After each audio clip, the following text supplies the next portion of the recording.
Based on a single ayah, verse in the Quran, a huge and extremely dangerous political and religious confrontation between Arabs and Jews can explode into war once again. Will you explain the background and ramifications of this very volatile issue?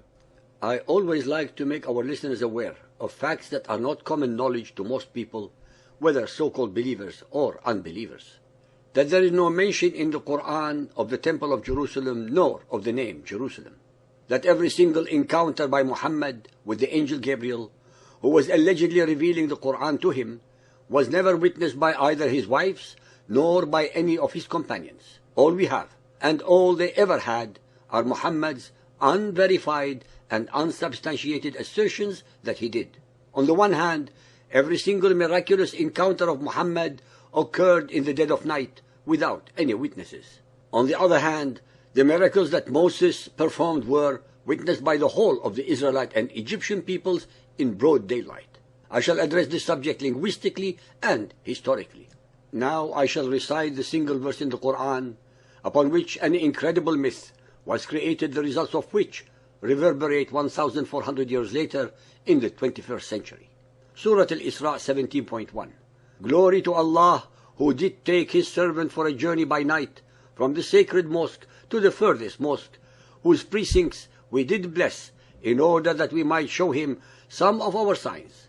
For he is the one who heareth and seeth all things. Subhanul ladhi asra bi'abdihi laylan min al-masjid al-harami ila al-masjid al-aqsa الذي باركنا حوله لنريه من آياتنا إنه هو العليم البصير.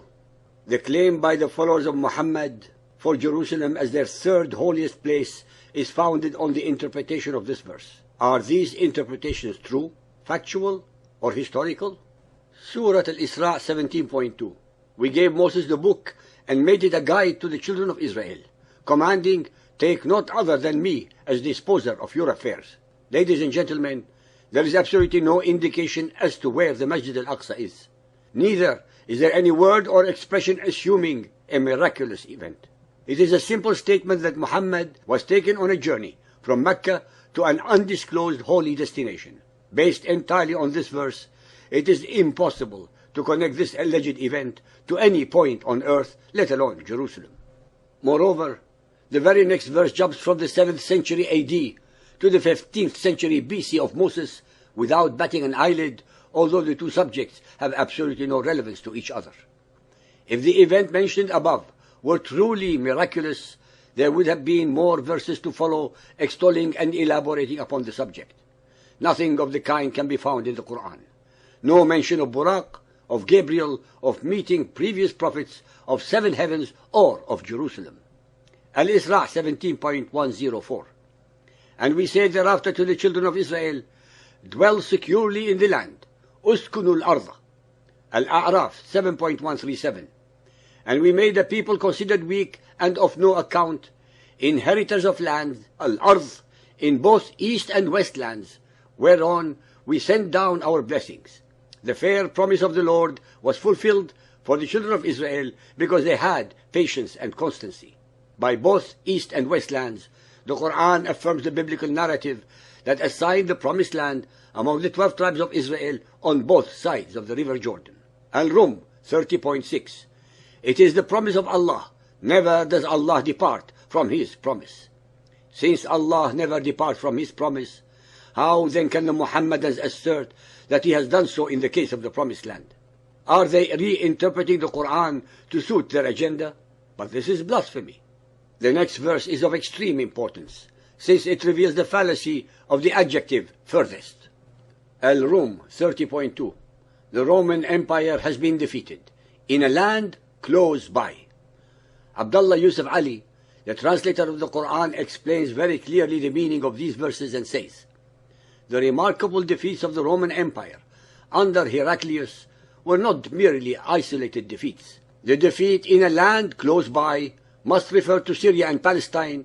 Jerusalem was lost in 614-15 AD, shortly before the surah was revealed. If in a land close by is Palestine, Syria, how could the Temple of Solomon in Jerusalem be the furthest mosque? After all, Muhammad's mosque was in Medina, and no others are mentioned in the Quran. How can the same point on earth, Jerusalem, be both the furthest and near? This event presumably occurred just before Muhammad migrated to Medina in 622 AD. For the next 150 years, no one ever connected the night journey to Jerusalem or anywhere else for that matter. Once again, there was no mention of Buraq, Gabriel, or Jerusalem. Then enters Muhammad ibn Ishaq, and his biography of Muhammad called Sirat Rasulullah, page 181, section The Night Journey and the Ascent to Heaven. Ibn Ishaq admits that he patched together assorted stories regarding an alleged miraculous journey that Muhammad had on an animal called Buraq to Jerusalem, then the seven heavens and back to Mecca in one single night. This became one source among others of the worst case of deceptions and contortions of facts, history and religion propagated by the hadiths that had ever been perpetrated upon the human consciousness since the beginnings of recorded history. It is upon these unfounded and unsubstantiated lies that the Arabs and the followers of Muhammad lay their claim upon Jerusalem.